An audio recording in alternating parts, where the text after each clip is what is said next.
Quiero empezar este vídeo pidiéndote que pienses en la persona más poderosa del mundo.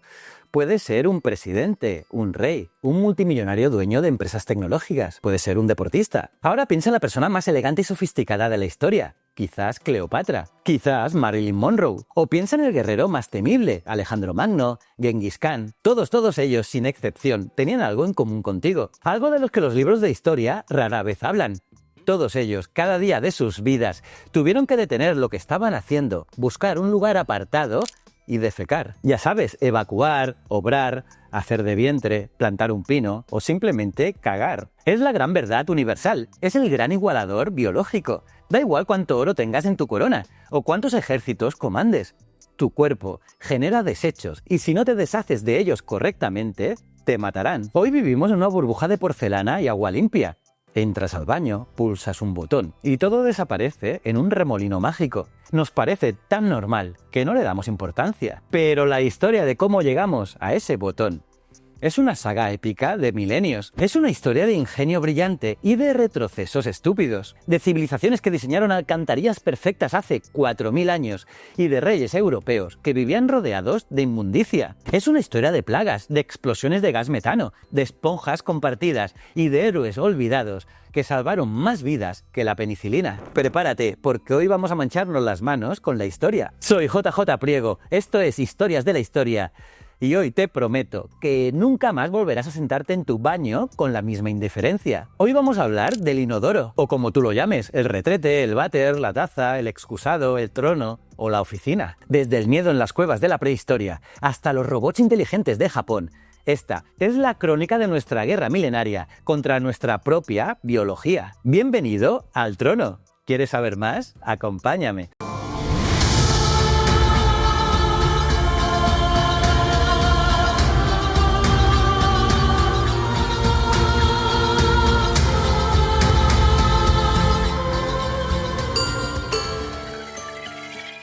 Para entender el inodoro, primero tenemos que entender el instinto. Viajemos atrás en el tiempo, mucho atrás, al Paleolítico. Somos cazadores-recolectores, somos nómadas. En esta época, ir al baño no era una cuestión de higiene, era una cuestión de supervivencia táctica. Imagina que eres un humano primitivo en la selva africana. Si dejas tus cacas cerca de donde duermes, ocurren dos cosas malas. Primera, las moscas y los parásitos llegan y enfermas. Y segunda, y más importante aún, el olor. En la naturaleza, el olor es un rastro GPS para los depredadores. Un león, una hiena, pueden olerte a kilómetros. Por eso nuestros antepasados adoptaron el método que hoy vemos en los gatos. Alejarse del campamento, cavar un agujero, hacer lo necesario y taparlo.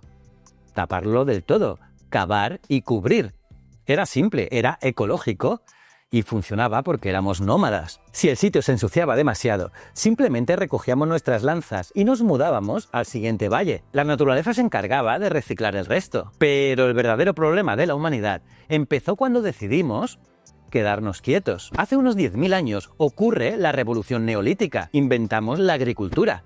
Construimos las primeras aldeas permanentes y de repente tenemos una crisis sanitaria. Ya no podemos mudarnos cuando el suelo está sucio. Los desechos se acumulan. Imagina vivir en Çatalhöyük, en la actual Turquía.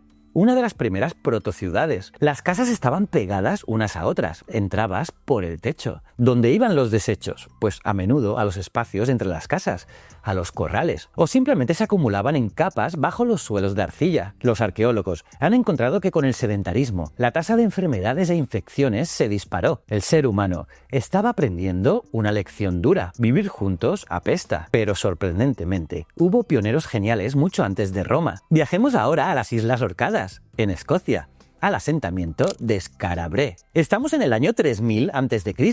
Es la edad de piedra. Y sin embargo, en estas casas de piedra semienterradas, encontramos algo alucinante. Pequeños cubículos en las paredes, con un agujero que conecta a un canal de piedra, recubierto de corteza de árbol para impermeabilizarlo. Y un arroyo natural pasaba por debajo de las casas y se llevaba los desechos al mar. Sí, tenían inodoros con desagüe hace 5000 años. Mientras el resto del mundo se acuclillaba en arbustos, estos escoceses neolíticos ya tenían fontanería interior. Alucina, ¿eh? Y si avanzamos un poquito más, llegamos a los verdaderos maestros de la higiene antigua. Todavía no son los romanos.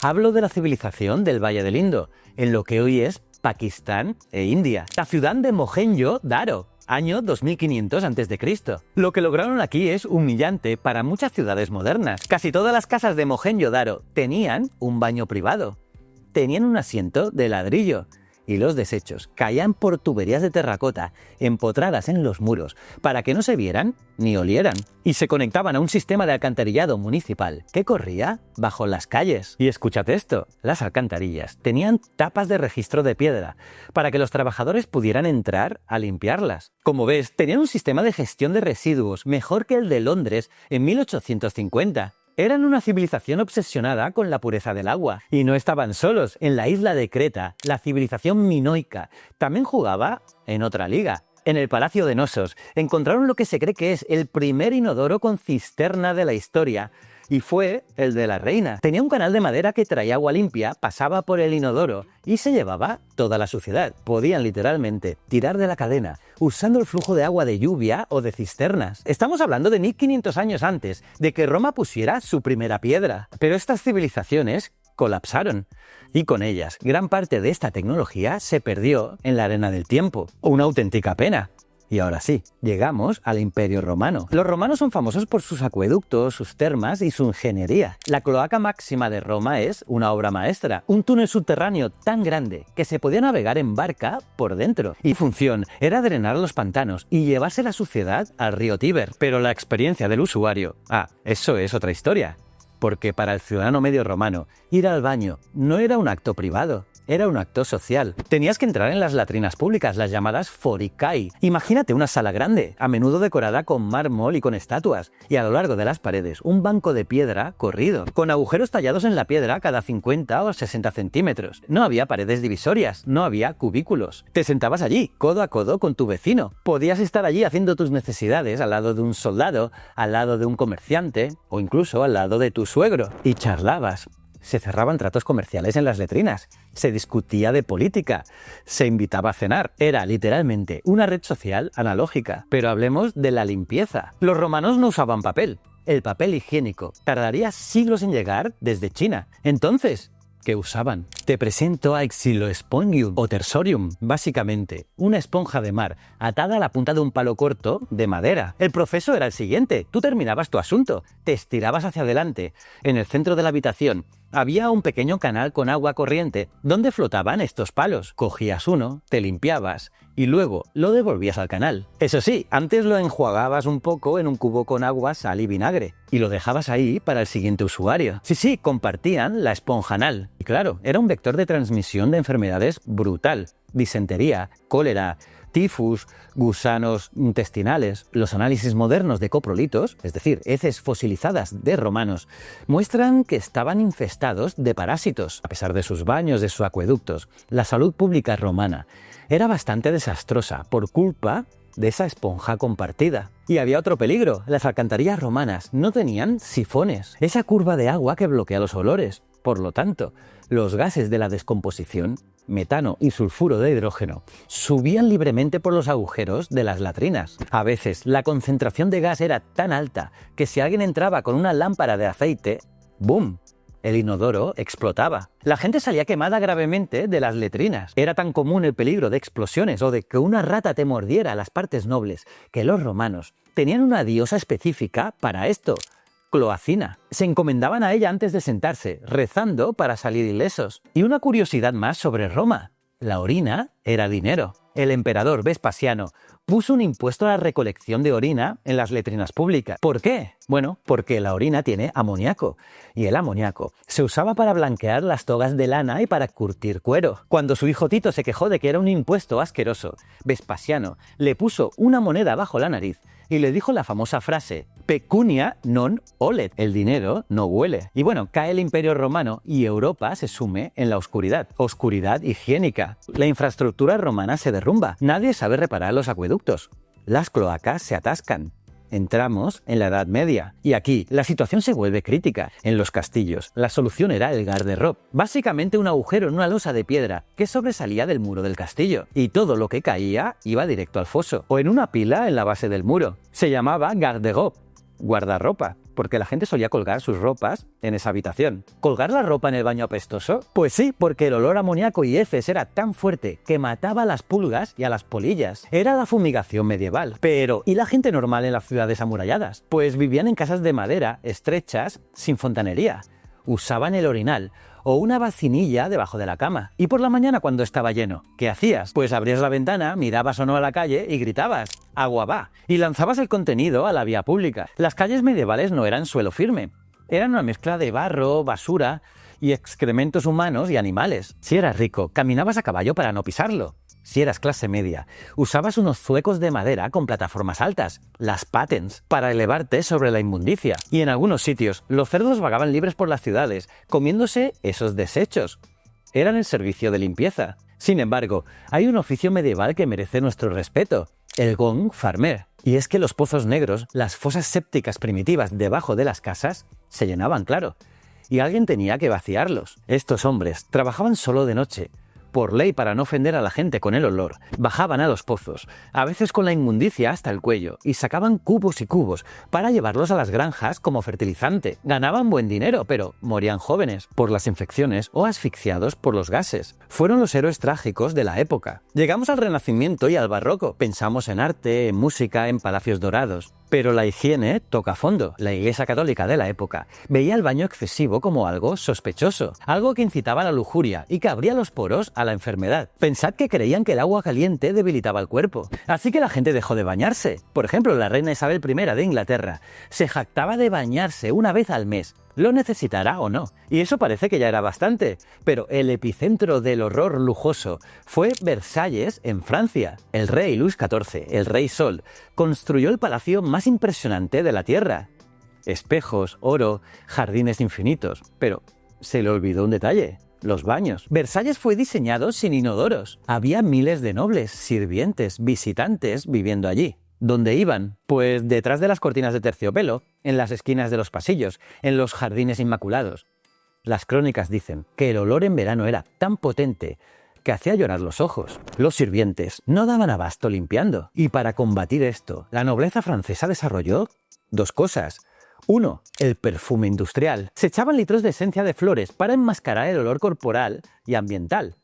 Y 2. El taburete real. Luis XIV convirtió el acto de defecar en una ceremonia pública. Tenía una silla especial con un agujero y un orinal debajo. Recibía embajadores y ministros mientras estaba sentado allí, haciendo fuerza. Tener el honor de estar presente mientras el rey hacía sus necesidades es un privilegio máximo. Incluso existía un cargo oficial en la corte inglesa llamado Groom of the Stool, el caballero del taburete. Era el hombre encargado de limpiarle el trasero al rey y de vigilar sus heces para ver si estaba sano. Suena humillante, sí, pero era uno de los hombres más poderosos del reino, porque era quien tenía los momentos más íntimos y privados con el monarca. Le susurraba secretos al oído mientras le limpiaba. Y bueno, todo esto era soportable mientras la población era pequeña, y en poblados muy pequeñitos. Ahí aún se estaba bien.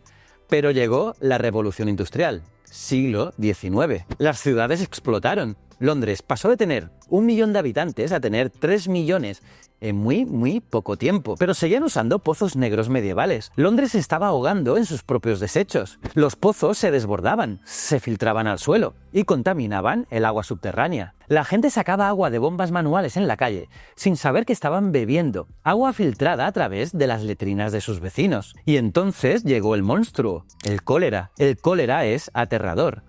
Está sano por la mañana y muerto por la noche, completamente deshidratado. Nadie sabía lo que lo causaba. Los médicos de la época creían en la teoría del miasma. Creían que la enfermedad viajaba por el aire en el mal olor. Si huele mal, te enferma. Y aquí entra nuestro detective médico, Jon Snow, 1854. Durante un brote brutal en el barrio del Soho, Snow hizo algo revolucionario. Cogió un mapa de Londres y marcó con un punto negro cada casa donde había muerto alguien. Y vio un patrón. Todos los muertos se agrupaban alrededor de una bomba de agua específica, llamada la de Broad Street. Y Snow convenció a las autoridades muy a regañadientes para que quitaran la palanca de esa bomba. Y la gente dejó de beber de allí y el brote se detuvo. Había demostrado que el agua sucia con heces era el asesino. Pero los políticos, cómo no querían gastar dinero en arreglarlo. Necesitaban una motivación más fuerte. tenían que olerlo ellos mismos. Verano de 1858. El Gran Hedor. Hubo una ola de calor histórica, el río Támesis, que era básicamente una cloaca abierta. Empezó a fermentar. El olor fue apocalíptico. Paralizó la ciudad. En el edificio del Parlamento, que está justo al lado del río, empaparon las cortinas en cloruro de cal para intentar respirar. Los diputados salían vomitando de las sesiones y finalmente, con lágrimas en los ojos por el hedor, por el mal olor, firmaron el cheque. Haced lo que sea, pero quitad este olor. Y contrataron a un genio de la ingeniería, Joseph Balsayet. Este hombre construyó una red de alcantarillado subterráneo de ladrillo que todavía se usa hoy. Son como catedrales bajo tierra. Balsayet calculó el diámetro de los tubos necesarios y luego lo duplicó por si acaso. Y gracias a esa previsión, Londres no colapsó en el siglo XX. Pues bien, ya tenemos alcantarillas. Ahora, necesitamos conectarla a las casas. Necesitamos el inodoro moderno. Hay una leyenda urbana que dice que lo inventó Thomas Crapper. Es falso, aunque es gracioso, porque crap es igual a caca. Crapper fue un gran fontanero y vendedor que popularizó los inodoros y puso su marca en ellos. Por eso, los soldados americanos en la Primera Guerra Mundial decían «voy al crapper». Pero el verdadero inventor del concepto fue un poeta isabelino, Sir John Harrington, en 1596. Inventó el Ajax para su madrina, la reina Isabel I. Tenía cisterna y agua y funcionaba, pero la corte se rió de él.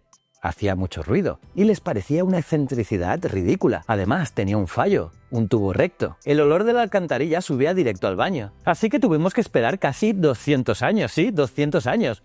Tuvimos que esperar hasta 1775. Un relojero escocés llamado Alexander Cumming patentó la pieza clave.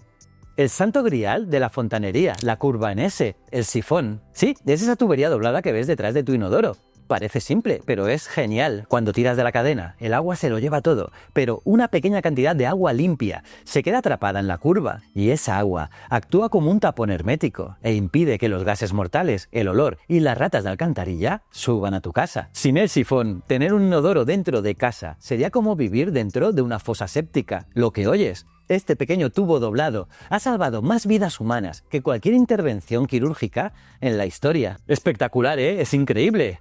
Y bueno, un pequeño inciso aquí sobre el papel higiénico, porque hasta este momento la gente usaba lo que podía. Los romanos, pues la esponja asquerosa aquella. Los vikingos, el musgo.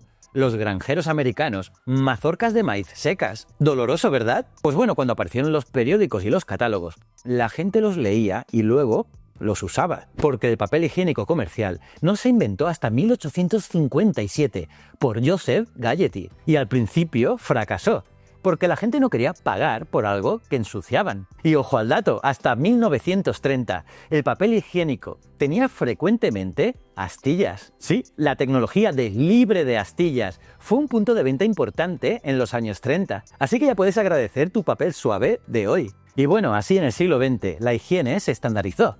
La cerámica blanca se convirtió en la norma porque permitía ver la suciedad y obligaba a limpiar, y el inodoro salvó la civilización occidental. Pero claro, la evolución continúa, porque después de la Segunda Guerra Mundial, Japón se obsesionó con la tecnología y también con la higiene. Empresas como Toto crearon los famosos wash LEDs, asientos calefactados, chorros de agua con presión y temperatura ajustable, secadores de aire caliente, sensores automáticos. Y esto no te lo vas a creer, incluso inodoros que analizan tu orina mientras la haces y envían los datos directamente a tu médico. Japón ha entendido que el inodoro no es un mueble más, no, es un dispositivo de salud. Sin embargo, no puedo terminar este vídeo solo con tecnología de lujo.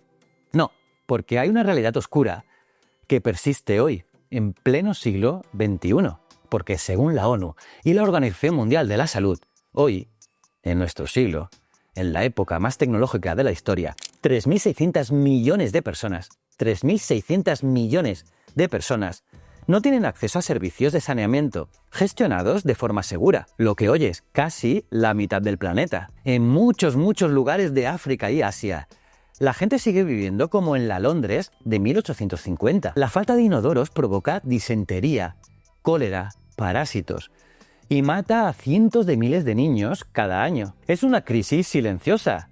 Bill Gates y otros filántropos están lanzando el reto de reinventar el inodoro, ya que necesitamos inodoros que funcionen sin agua, sin electricidad, y que conviertan los desechos en energía o fertilizante in situ. al momento. El inodoro del futuro no será el que tenga wifi, no, sino el que salve vidas sin necesitar una red de alcantarillado. Así que ya ves, hemos recorrido un largo camino para explicaros esta historia.